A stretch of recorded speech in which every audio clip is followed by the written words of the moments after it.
মালিক, তুমি আমাদের রক্ষাকারী, তুমি আমাদের রিজিক দাতা।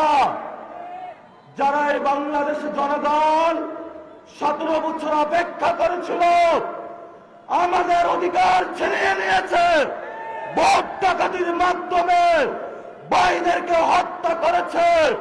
আশার মালিক, তোমার মালিকের বিচারে আমরা বিচার রেখে গেলাম। তুমি তাদের দৃষ্টান্তমূলক শাস্তি বাংলার মাটিতে জনগণের সামনে করবে। আমরা আজকে তোমার মসজিদের সামনে বিচার রেখে গেলাম। বাংলাদেশের মানুষ হতাশ হবেন না।